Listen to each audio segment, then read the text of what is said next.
Okay, thank you everyone for joining us today. It is 2 o'clock exactly, and we have a lot to get over today, a lot to cover today, and not a lot of time, so I do want to get right to it.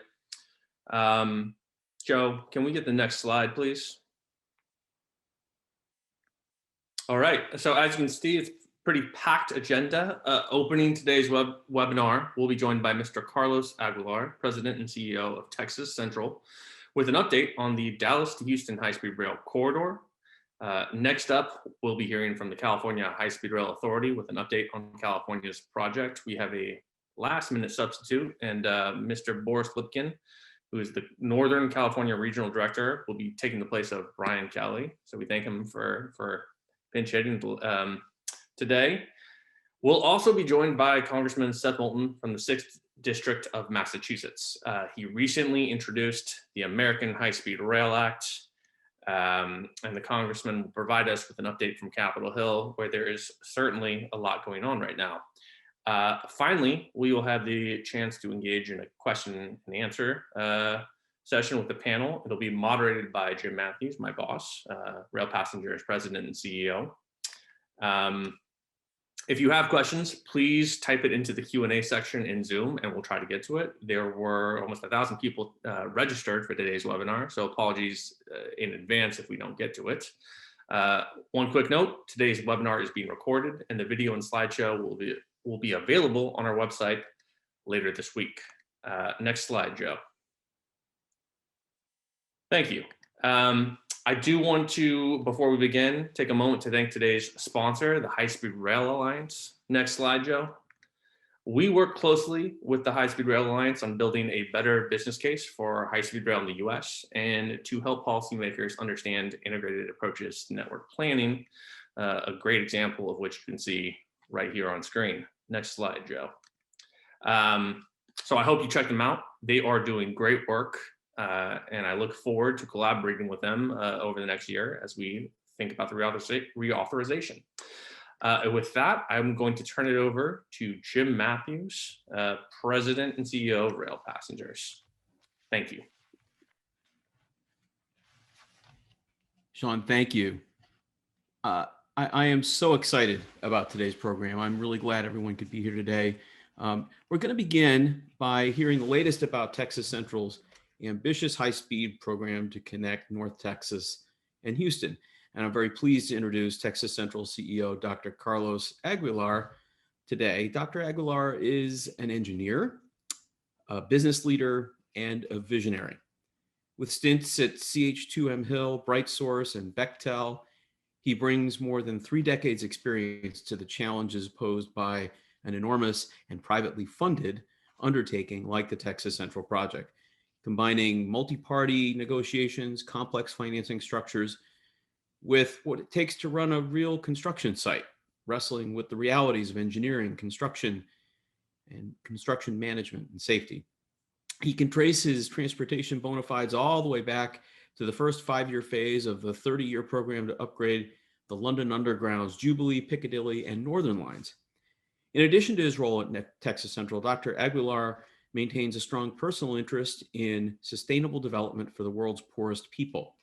And he serves on the board of Counterpart International, which is a wonderful organization that emphasizes involving local partners in more than 60 countries to tackle problems in civil society and governance, social inclusion, communities in conflict, food security and nutrition, and climate resilience. Dr. Aguilar, welcome and thank you so very much for being here today. Jim, thank you so much. Let me try and share the screen. I hope everybody can see that. Okay, can everybody see the screen? We can. Good, thank you so much, Jim. Let's start by talking about high-speed rail and the very high ambitions that this administration has. And initiatives like, Congressman Moulton's are seminal and indispensable for this to actually happen. There will be different flavors as to how this is executed. You know, we're 50 states. We have different approaches. You see the blue bonnets on the screen. That's Texas. And that's the way, you know, things are done in Texas. It's a little different from how it's done up in, you know, the Northeast or California. But in the end, I think the goals that we all have are the same. Provide a fast and safe system that will be available, you know, for the public, and that will be implemented to the benefit of the growth of these economies. This is our system, pretty simple. North Texas down to Houston, 240 miles, stop at Bryan College Station.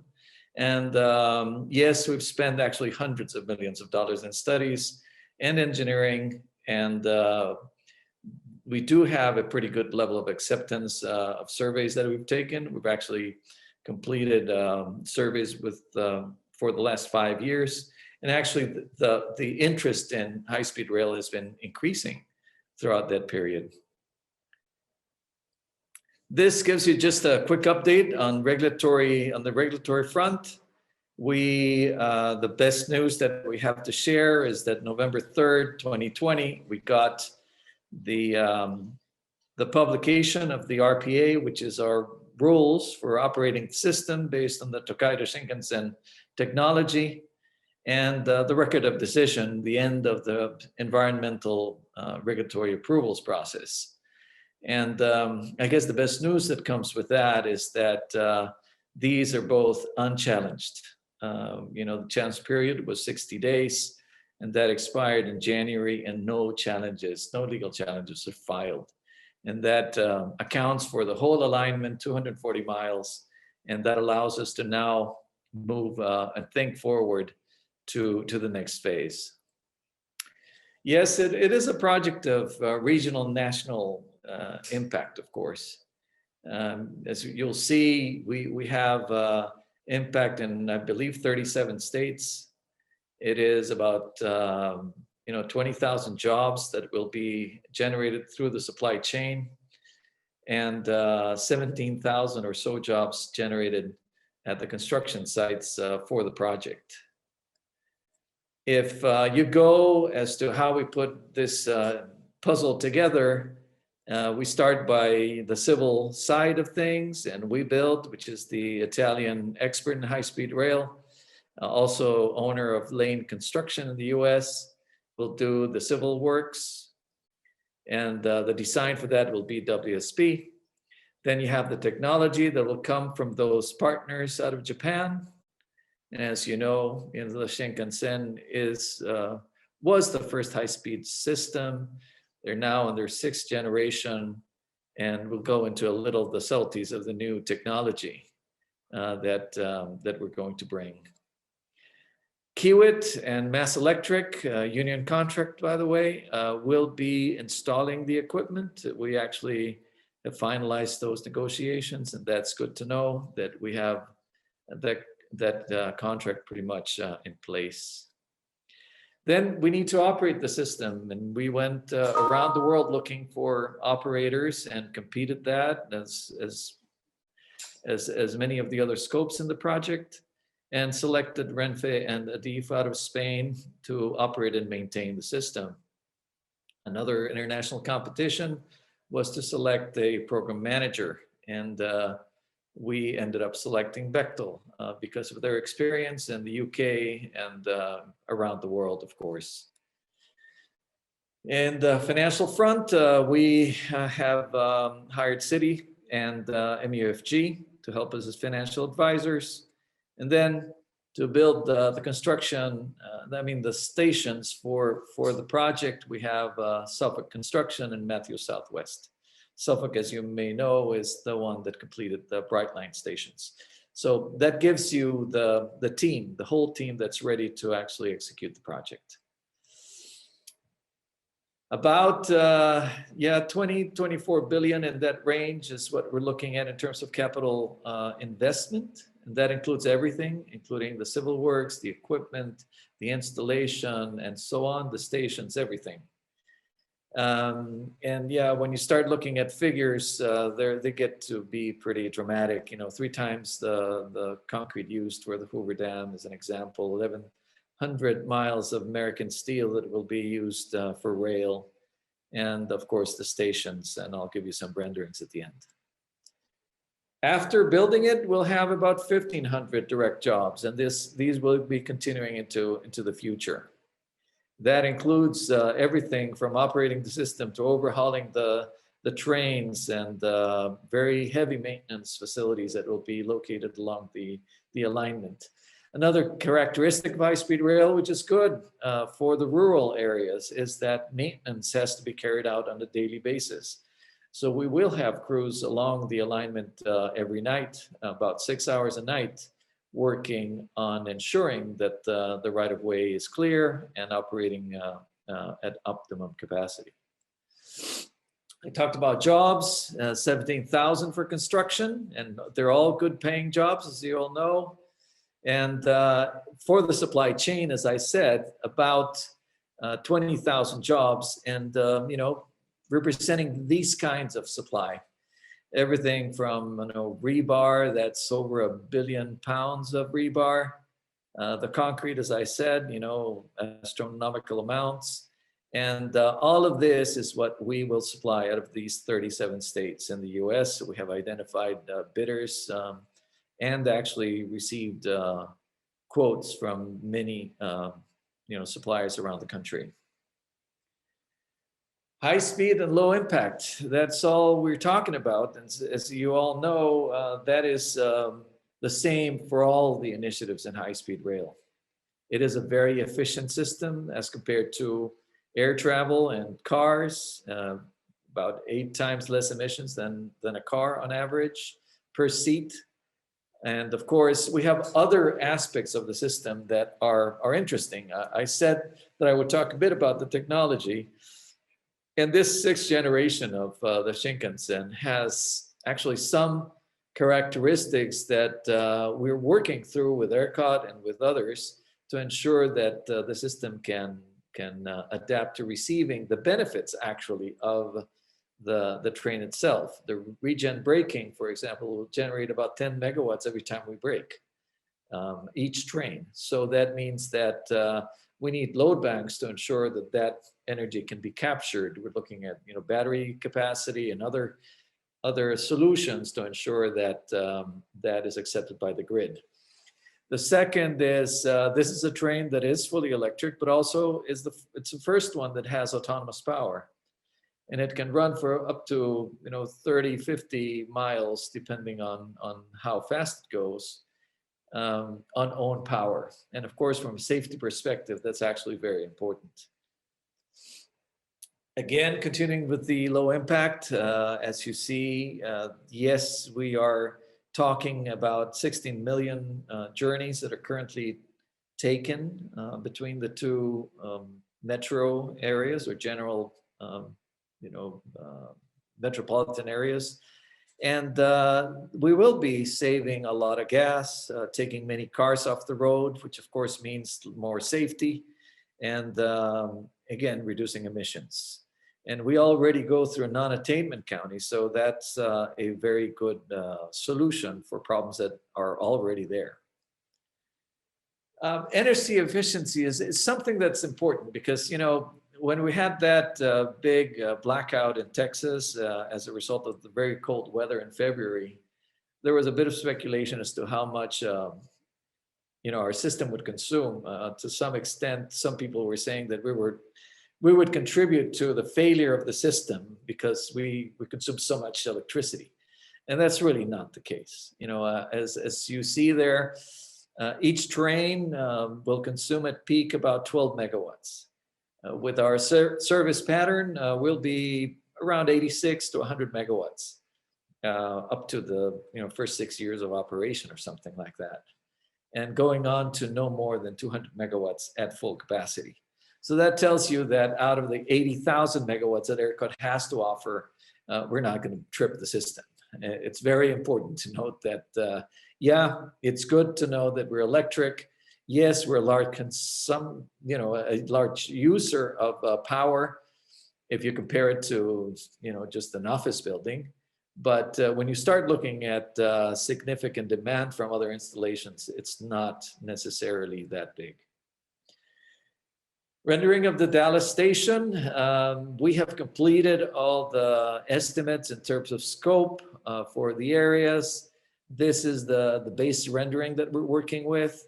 One of the aspects that we're looking at, that we're still defining are things like parking capacity, ensuring that we get it right with all the changes in technology with autonomous cars, and how many folks are really going to park, and how many are going to be parking off site, how many are going to be dropped off because of autonomous driving, and so on.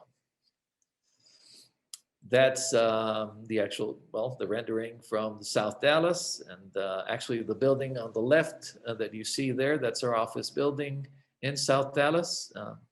So that gives you a sense of what it would look like. We have Houston Station that's very similar, though somehow we require more parking in Houston than we do in Dallas, but we're working on that as well. Renderings as well. The Brazos Valley, much simpler, but pretty efficient design. Again, keeping it a very light and very cost effective. We cannot afford iconic, buildings, but we're trying to make them as acceptable into the environment as we can. Business opportunity and workforce. This is something that we have worked on for 3 years already. The intent here is to ensure that participation for all of these types of businesses, including rural, minority, women-owned, veteran, and other types like disabled businesses, that disabled-owned businesses that can actually benefit from this. And of course, try to impact the areas around the stations and around the facilities that we will have to ensure that their inclusion into the system is positive in impact. We have targets that are pretty ambitious, things like 34% of content on all the contracts that we're now finalizing for construction will be with minority suppliers. And in terms of professional services, on average, we're at around 24%. So that tells you that for heavy construction, this is way and above what has been practiced in the country as of this date. This is one of the final slides, has to do with the support that we've gotten from a number of different groups. And in the center there, you see MAD, and that is one that I'm actually very proud to be associated with. We know that statistically we're going to be saving lives, taking cars off the road. Texas, unfortunately, does not have a very good record in terms of highway fatalities. And therefore, it was one of the reasons why we were able to work with MAD and develop programs that will address that. So students going back to college, ensure that, after games, they take the train. These kinds of things are programs that we will, of course, enhance and have special pricing for, and so on. So with that, this is our social media. So if you want to keep informed, these are the numbers that you should, and the addresses that you should take into account.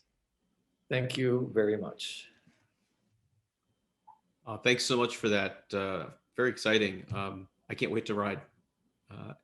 So from Texas to California now, let's hear from Boris Lipkin, who leads planning and delivery of the California High-Speed Rail Project for Northern California. He's a 10-year veteran of the authority. He's trained both in economics and city planning, and he's played a key role in developing the authority's business plans, and also in securing more than $3 billion in state bond funds for Caltrain's electrification project and high-speed rail construction in the Central Valley, and leading the authority's Strategic Initiatives Office. We're very lucky to have him with us here today, and we're looking forward to hearing from Boris about the transformative work that's taking place right now in the Central Valley and beyond. Welcome, Boris, and thanks so much for being here today. Thank you, Jim, for that introduction, and to RPA for holding this webinar. Appreciate a chance to have a little bit of the side by side with Texas. Our two states are often looking to each other to vote for both competition, but also often partnership. And it's great to be on with Carlos as well. So I'll give a little bit of an overview of just our program and the California High-Speed Rail Authority's project in California, where we're at, what's happened already, and what's coming up in front of us. So next slide, please. Looks a little funny on my screen, but I think we'll make it work. It's all right. So where we started in California with high-speed rail was back in 2008. The legislature put the idea of high-speed rail in the state up for a vote among the people through Proposition 1A. And the voters of California approved the system and gave us a original $9 billion bond allocation to, as the slide says, initiate construction of a high-speed rail system that would use technology to be able to sustain speeds above 200 miles an hour. And that was very important because if you look at the map on the right, learning from other systems in the world, what we saw was that for trips about less than 100 miles, there was lots of different ways that people could get there. It might be taking transit, it might be driving, biking, walking. For trips over 500, 600 miles, you're probably going to fly. But in the sweet spot between those, if you had a fast train system, you would really have lots of travel time advantages and be able to attract significant ridership. And so between that 100 and 500 mile distance is really the distances between all of the major cities in California. And so what the voters said was, start with phase one, which is from San Francisco through the Central Valley to Los Angeles and Anaheim. That's the blue line. And then work on extensions to Sacramento and San Diego. Those are the yellow lines on the map. As we've been doing that, and as I mentioned, the bonds provided what at that time was about 20% of the cost of the system. We've had three guiding principles of how we do the work that we're doing in developing the program. So we were looking to initiate high-speed rail service as soon as possible. That's been the first objective. As Carlos mentioned, these systems have existed for many years around the world, but we don't have one here in the United States. And so being able to, instead of just telling people about it, really show them what it's like to ride the system has been one of our key goals and kind of what the initiate construction part of the bond really intended. At the same time, we're making strategic concurrent investments where they have immediate benefits and will be connected to our system over time.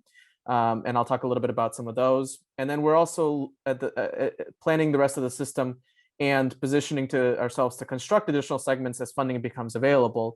And this is sort of the building block approach that we've seen on many substantial either high-speed rail or transit projects, or even highway projects historically around the world. So if we go to the next slide, please. So that's sort of where we started in 2008. Where we are right now and the progress that's been made is a bit of a summary here. So we have 200 miles of the system already environmentally cleared between basically Merced and Bakersfield, and then the connection off towards the Bay Area. We have 119 miles of that under construction. That's in the center of the map. This is the spine and the backbone of the system. In the region that I lead, Northern California, we have 51 miles of the Caltrain corridor, which is a existing commuter rail line through Silicon Valley between San Francisco and San Jose that is already being electrified, and we're helping contribute funding towards that. That's one of those strategic initial investments that we're making. We also have made similar investments in Los Angeles Union Station to create additional capacity and improve that station that we will eventually be using as the system expands. We have a partnership with a private entity, Brightline West, which is looking to build a rail corridor between Las Vegas and Southern California. And so we're making sure that those two systems can connect and be interoperable and enjoy the joint benefits of the entire network effect that can bring. And as I mentioned, we're doing the work to environmentally clear the entire 500-mile system between San Francisco and Los Angeles. We issued 4 draft environmental documents for different project sections last year. We'll be finalizing those in the next 12 to 15 months, as well as advancing the last 2 sections Those ones include the sections from the Central Valley to the Bay Area, the ones that are in my region, as well as 4 project sections down in Southern California. We'll be certifying the record of decision between Bakersfield and Palmdale in just a few months. And of course, we're doing lots of work with our station cities around planning and both for the stations themselves, as well as how land uses and the connecting transit services can all work together at those station locations. Next slide, please. Just to give a little bit of a sense, the project sometimes gets, there's lots of stuff written about it, and I know this is a broad audience, but I'm not sure what might spread around the country. But we certainly had challenges when we started in construction, but we had a new leadership team come in 2018 with Brian Kelly and his executive team, and we've seen kind of the progress being made on a day-to-day basis. And this is a bit of our scorecard of when we look down the line of what has changed in just the last couple of years. We've seen the doubling of construction jobs out over the 119 miles to over 5,000 active construction workers having worked on the program. We've tripled the number of structures that are in construction. Those are, of course, the first longer lead time items that we need to build first. We've expanded our environmental clearance work across the entire state, and the bottom line, figure of monthly expenditures, that's our monthly construction total. So we've more than doubled the construction work in just the last couple of years. But it's easy to sort of talk about that, but it might help to see a few visuals of it. So if we go to the next slide, please. This is just one of those 56 structures that we already have completed or are working on. This is the San Joaquin River Viaduct, which is the northern entrance into Fresno, as well as the pergola to go over the existing Union Pacific tracks. This is one of the bigger structures that we have already built.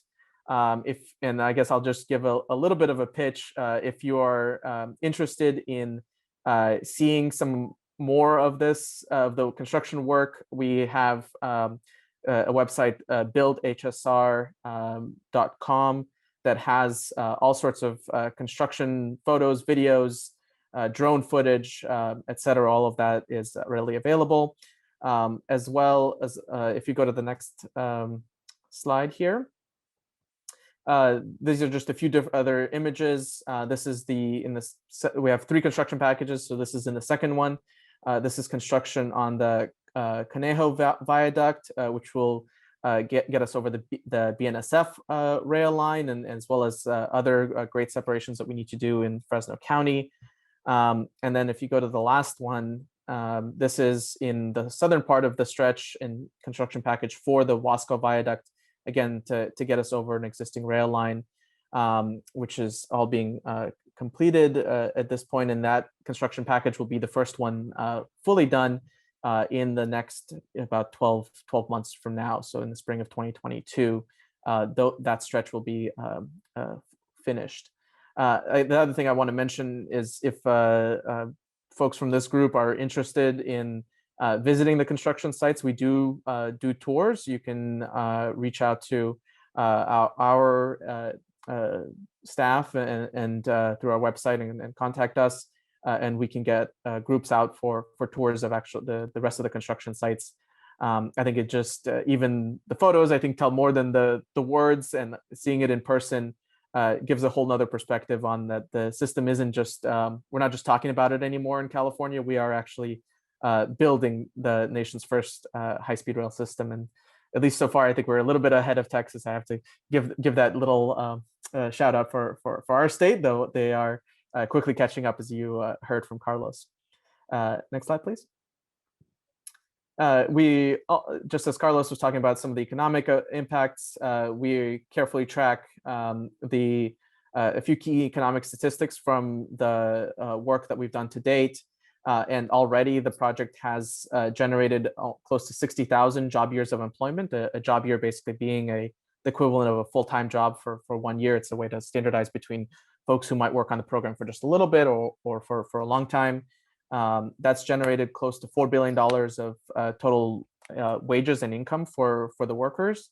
and generated over $10 billion of economic activity already. And of course, as we continue to expand the construction work, as we continue to expand the system, these numbers will only continue to grow. And so we're very much, this has already had a big effect in the Central Valley, where the work has been taking place, and is going to be expanding statewide as we get to other parts of the program. Of course, this has been especially important during COVID, where what we've seen, in many industries have been, layoffs and other economic effects. Over the last year, we've actually been able to double the number of construction workers that have been on site on any given day. And so, it's good to be part of helping to bolster the economy and supporting those families that have been working on the program during the past year with the pandemic. Next slide, please. For us, the kind of January 20th was a big deal. Again, for those who maybe were following the program, but before California as a whole, and certainly this program was not on the best of terms with the previous administration. They had tried to revoke a federal grant that we had received back in the Obama administration. We went to court to stop that, as we thought that was an illegal action, and it was mostly a radio silence and certainly a contentious relationship that we had with the previous administration. But we really see that changing when we released our new business plan. The acting administrator of the FRA issued a very positive and supportive statement. We've had ongoing engagement with the new administration, and we've certainly seen really positive statements from the secretary, who was on TV talking about that he wants the United States to be leading the world in high-speed rail, and we certainly wholeheartedly support that. This was laid out in the image on the right as a letter that our governor sent to the president just before the inauguration, laying out the priorities for what Governor Newsom saw as areas of collaboration between California and the federal government. And high-speed rail was one of the key things under the infrastructure category that was part of his push, and we've certainly seen that reciprocated back just in the last couple of months. So we're very optimistic about what a new federal partnership might mean for the program, and we're working very closely with the new administration on that. Of course, we have Congressman Moulton, who will be joining us today, talking about some potential for new federal investment in these kinds of programs and systems, and we would certainly see the value and the benefit of that in California. Next slide, please. Just kind of last couple things. This was meant to be a very quick overview of the program. There's a lot more to be had. We just approved, our board, I think it was last week, just approved our now final 2020 business plan, and we'll be submitting that to the legislature by April 15th. That has lots of additional information behind what I just laid out in terms of where the program is at, what we're doing, what comes next, and what the priorities are for us as we move forward. At the same time, we are requesting that the legislature in California appropriate the remaining roughly $4 billion in Proposition 1A bonds. That was from the bond measure that was approved by voters back in 2008. We want to use those funds to complete the construction in the Central Valley and get trains running on an interim line between Merced and Bakersfield. So we have approved the funding plan to request that appropriation. That'll be part of the governor's revised budget proposal, which will be in May. And then ultimately, that's a conversation that we're going to be having with the legislature during the course of the next few months. There's, certainly important dialogue on the path forward for the program with our legislative partners that we need to do in the state. But of course, also looking at what might be opportunities on the federal side. And I think that's my last slide. So I'm happy to join the panel. Boris, thank you. I have to say, looking at those pictures, in 2019, I put on a hard hat and I stood underneath a couple of those structures. So take it from me. Anybody who says that there's nothing being done here, well, that's not true. They are moving dirt and they are building things, and it's pretty impressive. So really, thank you for being here. So whether we're talking about the California high-speed project or the private effort underway in Texas Central, our country's high-speed ambitions are going to need a legislative and policy framework in order to flourish. That's why today we've asked Congressman Seth Moulton to join us to help outline a future for high-speed rail in the U.S. and to help us all understand where that stands politically today in Washington. Now, I can say from personal knowledge that Congressman Moulton was a champion for rail long before talk began to turn to a second rail revolution last year, and he remains one of the strongest voices in the U.S. Congress for transformative rail policy. Most recently, he reintroduced the American High-Speed Rail Act, which would pump $205 billion into finally building a real high-speed rail network in the United States. A former officer of Marines with combat service in Iraq, Congressman Moulton has been serving his fellow Americans in one way or another for more than 2 decades. I'm proud to know him. I'm proud that he is approaching his 21st year of membership in our association. Congressman Moulton, welcome. It's great to see you again, sir. Thank you for being here, and the floor is yours. Great. Can you, it won't let me start my video. Can you see me?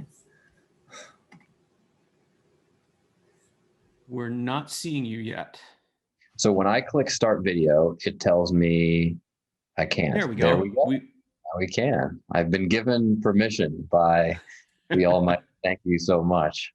Jim, it's an honor to be here with you, and thanks so much for inviting me to join you today. And thank you so much for your support of my legislation, which you've already mentioned, the American High-Speed Rail Act. It's the most ambitious high-speed rail proposal before Congress today, and probably before Congress ever in the United States. And it's really important that we get it passed. So we'll be working on that and talking about how everybody who's joining the webinar today can support it. And thank you so much to the other guests, to Boris. I just heard your presentation, fantastic. And Carlos, I know you were on before. I was not able to join for that, but intimately familiar with your project, as some people know, because I was the project manager of Texas Central before I ran for Congress. So that project is near and dear to my heart as well. I do think that we are coming to a tipping point because for a long time, the federal government has completely failed to be a partner for high-speed rail. If a state wants to invest in highways, the federal government ponies right up. If the state wants to make investments in airports, the federal government ponies right up. But if a state comes to Washington and says, hey, we want to build high-speed rail, for any myriad of reasons, because it makes more sense, you get better return on investment, it's better for the environment, it's safer, it's a nicer way to travel, all these things are true, doesn't matter. Federal government offers nothing. So that's got to change. And fundamentally, what we're asking for, what we're advocating for in the American High-Speed Rail Act is just to put high-speed rail on a level playing field with other modes, so that we can actually make sensible business-based decisions about whether it makes sense to solve a transportation problem between city A and city B with a highway, with a new air route or expanded airports, or by building high-speed rail. And that really goes to the heart of the American experience, which is that free market competition should make these decisions. In travel today in America, Americans have fewer options. They have less freedom than most people in other developed countries because high-speed rail isn't on the table. Now, why has this been the case? Well, for some reason, long before I came to Congress, the mode somehow became politicized, and we have reflexive opposition from many Republicans for not really any good reason. But that also makes it encouraging, because I think when you sit down and talk with some Republicans who are opposed to this and explain why it makes sense, especially from a business and economic perspective, you can win some of them over. So that's something those are conversations that I am engaging on now in Washington. They've had some disciplined messaging against high-speed rail because of the initial construction costs. But of course, this this leaves out the bigger picture, which is you've always got to look at the alternatives. When I was a student at Harvard Business School, gosh, about a decade ago, that sounds like a long time to me now. I took a semester to do an independent financial analysis of the California high-speed rail proposal. And we came back, my team of, there's three of us, myself, who had a little bit of industry background, a classmate who actually came to Harvard Business School from Union Pacific, and then another classmate who was a consultant, a management consultant. And the three of us working with an HBS professor came to basically two conclusions. One, the project was going to cost a lot more than the High-Speed Rail Authority was telling people at the time. The big mistake we made, by the way, was not publishing this, because about 6 months later, California came out and admitted, yes, costs are going to be much higher than we've been saying. So we were ahead of them to that conclusion. But the other thing we concluded was that even at that higher cost, it makes sense, because the alternatives, expanding highways or expanding airports to meet future travel demand, would cost much more. And that's true in so many places across the country. We're seeing that in the Pacific Northwest right now, where Microsoft and other private companies are pushing the state to do a study on high-speed rail and to start developing a line to connect Portland, Seattle, Tacoma. And as Chairman DeFazio, who hails from Oregon himself and is chairman of the House Transportation Committee, likes to point out, the cost of just adding one lane of highway between those cities would be astronomically more than building high-speed rail. And oh, by the way, you're still only going to go 75 miles an hour max on that highway. And we could be going twice or someday maybe even 3 times that speed with high-speed rail. So this is a discussion that we need to have, and we need to have it sensibly with the American people and with politicians in Washington. And then I think if we can do that, we'll see a lot more high-speed rail across the country. Now, let me just say that this is in many ways a conservative position on high-speed rail, because there's a good argument, because it's better for the environment, because it's safer, because it's a nicer way to travel, because it's a faster way to travel in so many corridors, that we should be over subsidizing high-speed rail, that we should be saying, if you want to build a highway, you're going to get 50% support from the federal government, but if you want to build high-speed rail, you'll get 100% support, or something like that. That's essentially what China has done to build the largest high-speed rail network in the entire world in just the last 10 years. They've looked at the different modes, and they've said high-speed rail really does make more sense. So we should be incentivizing high-speed rail over other modes. Look, I agree with that perspective. The approach we're taking with this bill in an effort to get more bipartisan support is actually much more modest. And yet it would be a sea change for transportation policy in America today. Now, look, there's a lot of good progress going on, and you've heard from Texas Central and from California about the progress that they've been able to make. The recent environmental approvals for Texas Central, the construction underway for California, these are all exciting things. And I think that part of this big tipping point will come when Americans, for the first time, can actually get on a high-speed train. And one of the reasons why I think Texas is such an important project, by the way, is that we've got to get over this political hurdle where people say, Republicans typically, that some Americans just don't like to ride trains.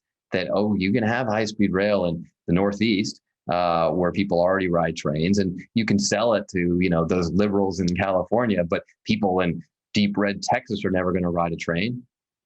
Well, Carlos is about to prove him wrong. And when he does, I think it will take a lot of the wind out of the sails of the opposition. So that's incredibly important that we just get those projects done. I joined the Committee on Transportation and Infrastructure this year. I've been doing high-speed rail work in the Congress for a while, but more from the Budget Committee.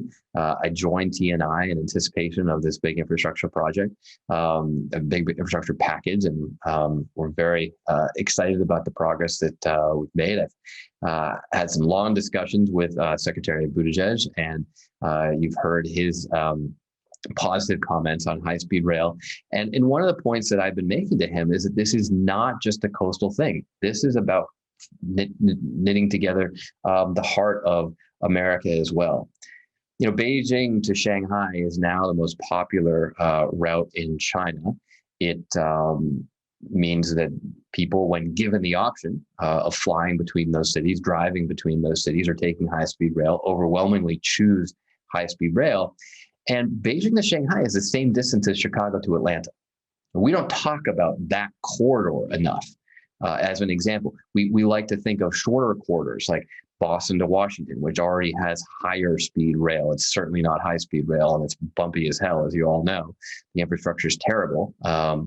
But Chicago to Atlanta is totally reasonable as a high speed rail route. And let's say we just looked as a country at travel between those two cities, and we said, well, we could build high speed rail, or we could just expand O'Hare. Maybe try to finally deal with congestion at that airport that sort of infamous for travelers, especially with storms in the winter. And we could also expand Hartfield-Jackson in Atlanta. Well, that would probably be good for the economy of Atlanta. It'd be good for the economy of Chicago. It would do absolutely nothing for any of the economies in between. Whereas high-speed rail would connect Nashville, Chattanooga, Indianapolis. Think about that, high-speed rail to Indianapolis. And what a difference it would make for that city. So once we can explain that piece more and show Americans what that's all about, really sell this vision for a country better connected, cities that have been left out of the tech revolution, tied into cities that are at the heart of it, that's enormously beneficial for the economies, not just of the big coastal cities that are already doing well, but for all the cities in between. And I think that's what's so exciting. So that's a little bit about what we're talking about here and an overview of the proposal. Be happy to get into more details. But again, Jim, thanks so much for having me. It's an honor to be here. And I'm proud to be in good company with leaders on high-speed rail here in America. Thanks so much, Seth. It's great to have you here. I guess we're going to start the panel now. And Joe, I'm going to ask you to undo that slide, please, so we can all see each other. Okay.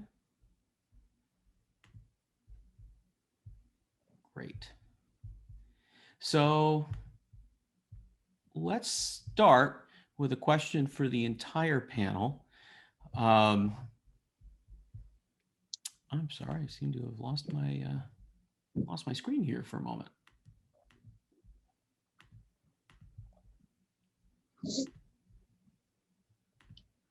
There we go. So let's talk. I've seen probably 12 different versions of this question come through in the chat.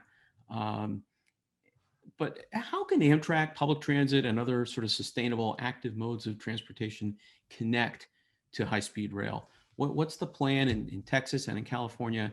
And Congressman Moulton, how are you thinking about this same issue, sort of intermodal connectivity with these systems? I'll take whoever wants to go first. Well, I'll just say, just sort of as an overview, I mean, look, I fought every year to adequately fund Amtrak in Congress, and it's always a fight. But one of the things that we do have to explain to people is that, the vision of the future for passenger rail is not what they're used to with the sort of 1950s era service on Amtrak. But that kind of service is nonetheless a critical mobility option for a lot of Americans. It can be a critical connector for high-speed rail. And that's why I think it's significant that when you hear Boris talking about improvements to LAUPT, and you hear him talking about making the connection to San Francisco, you're going to be able to interconnect these modes in a way that's ultimately very helpful, not just for getting around, but for the downtown economies where they're based. Is that helpful, Jim? Yes. Yeah. Just to jump in and give the kind of on the ground example here, and as the Congressman mentioned, we've really been focused on that as both kind of our agency, but also as an entire state. We have a state rail plan that has high-speed rail as its backbone, but it's part of an integrated, transportation system where we really look at how we can have seamless mobility, where when you get off the high-speed train, say in San Jose or in San Francisco, in my neck of the woods, what are all the different connecting modes to get you to the rest of the region? So how do we connect with BART? How do we connect with, Metrolink in Southern California? What are those connecting ACE and San Joaquin trains in Merced? And so the entire plan is based on both having the kind of fast and convenient travel that high-speed rail can offer, but also making sure that when we get to a destination, it's not just that you got to the station and then you're stuck. It's that you have those other modes that tie in and help you get to where you might ultimately be going to make sure that you can complete the entire trip. And so that's definitely been a big focus for how we've planned and designed in our building the system. And I just want to add, in the case of Texas, we already have joint ticketing agreements with Amtrak. So there's no rail service between Dallas and Houston currently. So to link that and actually contribute that to the rest of the national network, we signed these agreements with Amtrak.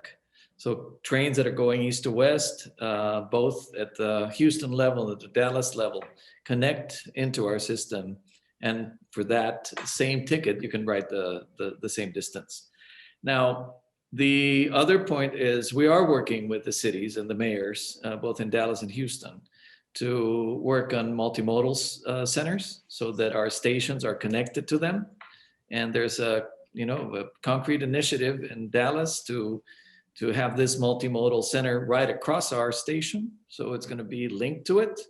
And that is the goal there. Finally, one of the big items of design that we've been working on is how to link new technologies into the station. And, ride share, autonomous vehicles. As I said, during the presentation, one of the big deals that we're dealing with is how many parking spots are we going to have? Because, autonomous cars don't park. And that's one thing that we have to be aware of. But the routing of traffic and everything becomes very critical. So balancing all of these options is what we're going to have to do and plan for the future technology so that we can incorporate it. And that's what we're doing. I think one other thing I'll just add is that it's important to, I think about, just the broad range of connectivity here. And obviously it's not just Amtrak, but I have to go to Washington a lot from Massachusetts, as you know, from my job. I'm sitting in Salem, Massachusetts today. That journey for me looks like this. I have to drive to Logan Airport. You got to set aside about an hour to do that. It's can be a little bit shorter. Got to get there about a half hour early at least. Most people like to get there earlier than that, but I do a half hour before getting on the plane. So that's an hour and a half, and then an hour and a half flight if it's on time to National Airport down there. So really a minimum of a 3-hour journey. But there's a commuter rail station right down the street. And if I could just hop on a commuter rail train, go to the center of Boston through a new north-south rail link, which is another great infrastructure project to talk about, and then just literally cross-platform transfer onto the Northeast Corridor and get to Washington at true high-speed speeds, we're talking about a journey of about an hour, maybe 2 hours and 20 minutes, no weather delays, no sitting in security lines, literally just get on the train, make a cross-platform transfer, and end up downtown right by the Capitol in Washington, D.C. So that connectivity can also make travel so much easier for people. So don't think about this as just catering to folks who like to take Amtrak or don't have a car. Look, I got all the options in the world to get to Washington, D.C. That would be a far preferable option than what I had to have today if it existed in the future. That's a really good point. I think I'm going to skip ahead. There's a question here that's popped up in my messages. So this is for both Boris and for Carlos. What are Texas Central and California hoping to gain out of the Biden administration's infrastructure plan that we're going to start to see the outlines of, I guess, tomorrow? Well, I guess I can start, and for us, kind of what we've talked about on the federal side is, certainly we're encouraged by Congressman Moulton's proposal and the others that have been put forward. And for the beginning for us on the federal side has been just the rebuilding of the relationship, as I mentioned. The reinstatement of the grant that we already had previously, and just having a functional partnership between the state and the federal government are important baseline things that before we even get to proposals or legislation. And so we're certainly seeing some of that change recently. I think in terms of what some of the ongoing, what the proposals might be, the thing that we've never had is an ongoing funding stream from the federal commitment that, as the Congressman mentioned. And so what that's meant for us in California is that right now the state is putting in roughly 80% of the funding that we have, with the federal government contributing less than 20% so far. Historically, when it's been, for highways or transit projects, that's been roughly the reverse, or at least parity when it comes to transit. And so seeing a long-term funding opportunity and a rail title of some kind that would provide an ongoing stream that we can then use, just as the highway system was built with ongoing long-term funding opportunities, that would be a game changer. And that's kind of what our governor has laid out, the path from getting to the Central Valley and then getting to the Bay Area, as well as getting to Los Angeles County, is the next steps for us if that becomes a reality. And so we're seeing a lot of alignment between kind of our state and our region, and now we just need the federal government to all be rowing in the same direction to cross over some of the big mountains that stand in the way, and really start to make those dramatic changes in how we travel and how we can get around, really tying the regions together into in the state in a way that's not today. But those are some of the things we're looking forward to. We'll see what comes out. Yep. Okay. From our perspective, I think it's clarity and commitment, number one. We've had many policies along the years that have not been long lasting. Renewable energy, good example, right? That became a bit of a vogue, and now to some extent some continue, but not a full strategy as a country to convert the power generation base. In this case, I think we need this for the longer term. These are not easy projects to implement. The good thing about our project is that we can execute it within 80 months. So we could actually have it completed by the end of the Biden administration.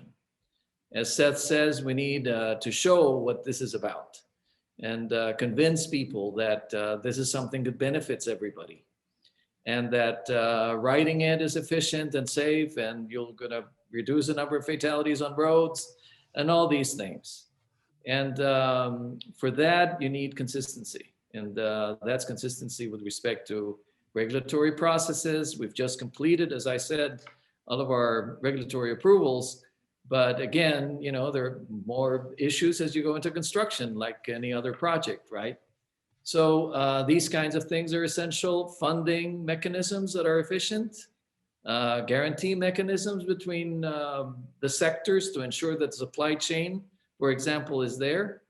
Again, new industry, new specifications, new things that come the way of American suppliers. We better have the supply chain that can satisfy that. We have Buy America as a very important commitment that we're making, all of us, to get rail here and everything else. But suppliers have to meet the specification.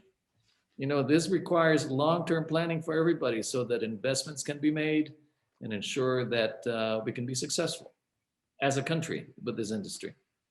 So, Carlos, you bring up something. It's interesting. My friend Al Engel has just asked us here a few minutes ago, how do you navigate Buy America with an industry that effectively doesn't exist in the U.S.? And he's also kind of hoping to get a little bit of perspective as well. We're talking a lot about the Chinese methods that help them put 17,000 route miles in service in a decade.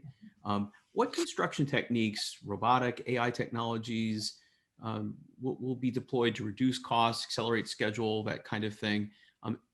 Is there any plan in either California or Texas to adapt any of those Chinese methods that help them to accelerate that? And I would like the whole panel to maybe talk a little bit more about how do you navigate Buy America with an industry that really doesn't exist right now?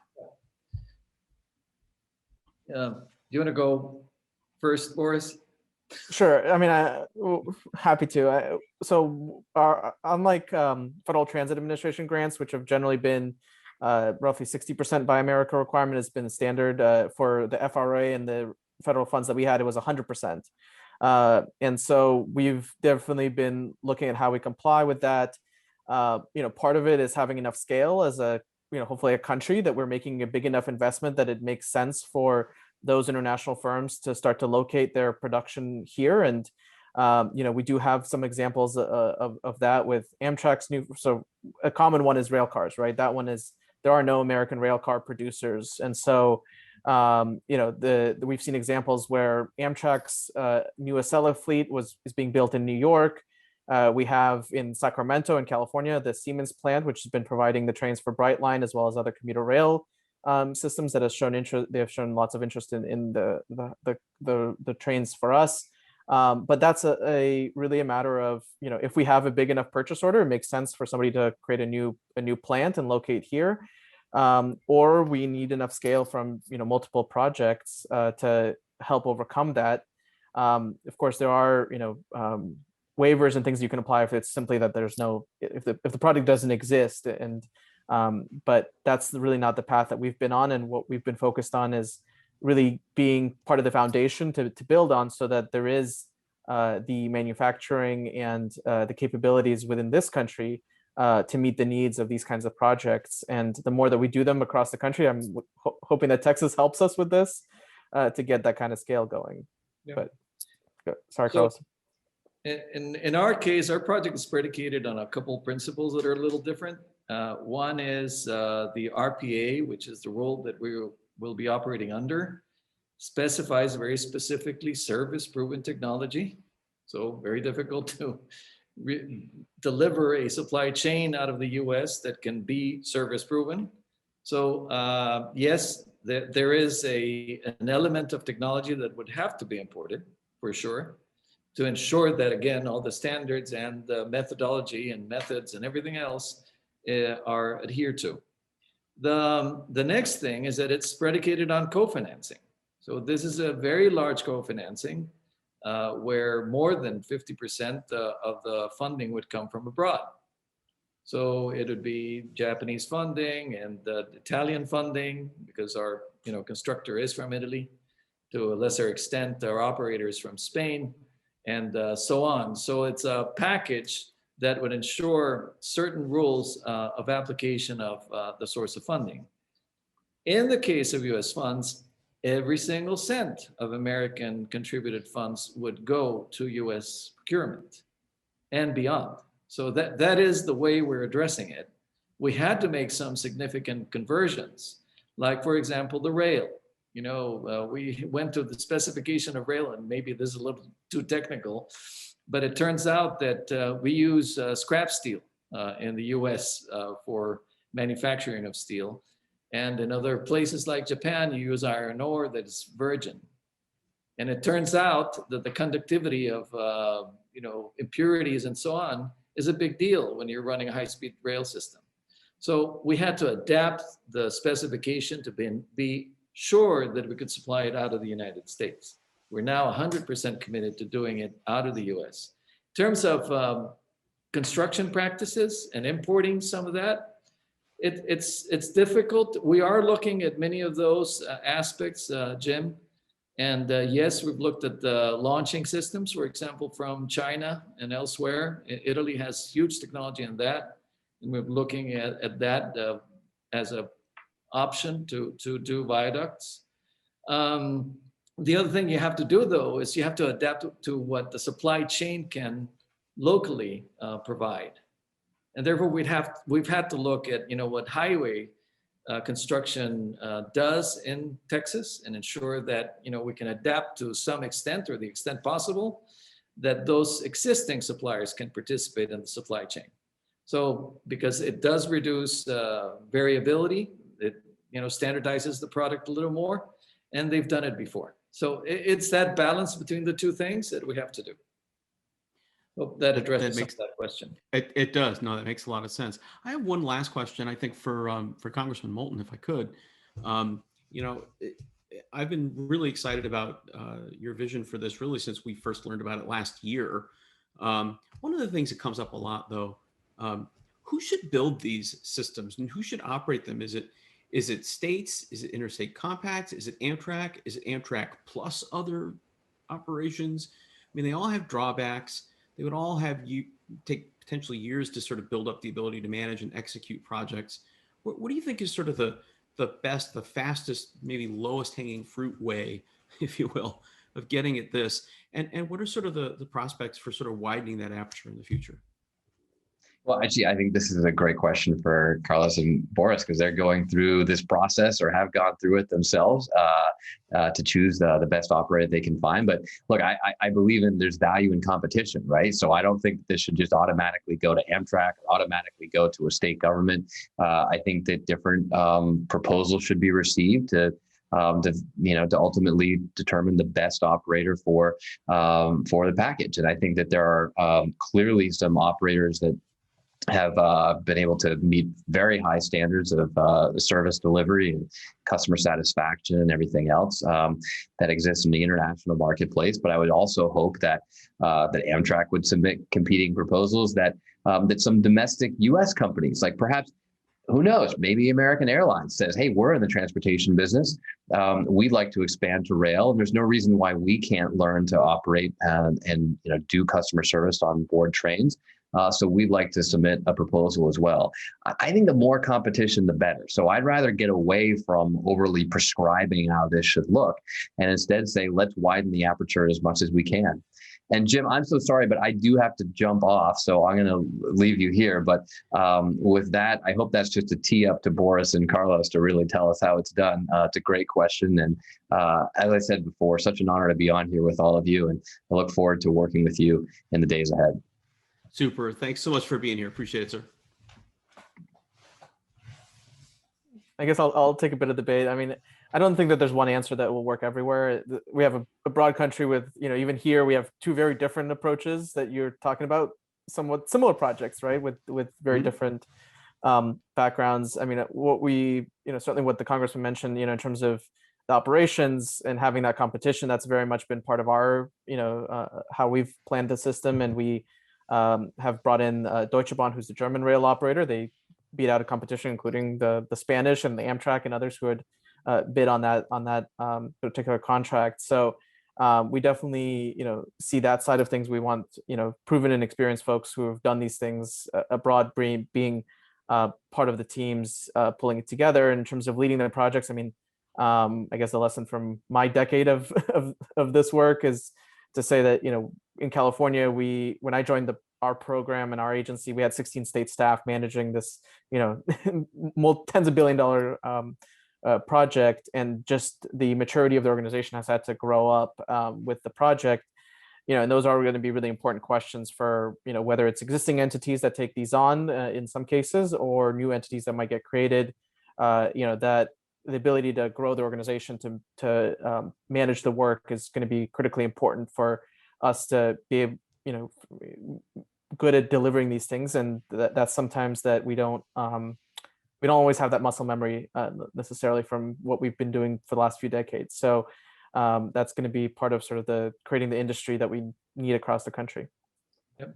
In our case, if I can conclude, we've actually gone through the same process, competing the system, as Boris just said. We ended up with the two most efficient on-time performers in the industry. JRC is number one by a significant margin, but then Renfe has the best on-time performance after that. Number two, we chose Renfe in the end because Spain is the second country in the world that has built more high-speed rail in the last 30 years after China. So China was not an option because of the technology supplier. But on the other hand, Spain was. And that experience was really, really key. And it's been incredible in terms of the planning through the civil issues, the even ballast issues that we've faced, because they've gone through it. They've built it in the last few decades, and it's recent experience. The second reason why we ended up selecting Renfe, it had to do with their business plan. They had to bring ridership from cars, and that's our competition here. So we focused on that, very concentrated reasons to why it is that we selected them. But international competition, lots of players. It is a very good industry. The Italians have been amazing. including the high-speed rail operator in Italy, has also contributed to the design. So, I think there's a lot of spirit of collaboration worldwide for the US. We should take advantage of that. All of these players are great. They've done amazing things. Deutsche Bahn and Ferrovie dello Stato in Italy, and JRC out of Japan, or Renfe, or SNCF. Everybody has experience. So let's make sure that we can take advantage of that. So, gentlemen, as much as I would like to keep going, I think we're going to have to end it here, which is an enormous shame. I've got enough questions here just on my own that we could go for another hour. And we have a bunch of questions here that have been sent to us as well. I'd like to potentially share those with you after the session and see how many of those maybe you and your teams can maybe take on. Just to kind of get back to folks. That'd be terrific. Well, listen, this has been so much fun. And I really do appreciate your clearing time for us, both of you. This is a topic near and dear to my heart. I can't wait to ride both of your trains. You guys are kind of in a race now. Who's going to be there first? But I'll get on either one. Whoever's first, I will be first in line. So, listen, thank you so very much. I'm gonna turn it back over to my friend Joe Aiello.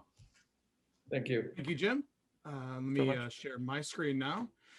So I want a big thank you to all our guests, all our speakers, to Carlos, to Boris, to the Congressman, and everyone in attendance. If you'd like to revisit today's presentation, you can do so by visiting our YouTube page or by going to railpassengers.org/webinars. Coming up next month, as you see on our screen, in April will be our virtual summit and Day on the Hill. You can register now to attend. In May, we will discuss our next webinar. We'll discuss what lies ahead for onboard amenities and the dining car as we return to daily service. And then in September, we will have our long-awaited, finally, in-person fall conference in Washington, D.C. Stay tuned to railpassengers.org/events for registration information and all updates on this and many regional events throughout the year. Before we part, I do want to add that our work is only possible thanks to the donations and memberships to keep our team working hard for your community and communities across America. So please join, share, donate, and volunteer to help create a future described in today's presentation. You can go to railpassengers.org/join to help us create and continue a connected America. So thank you for everyone for attending tonight. Have a great day.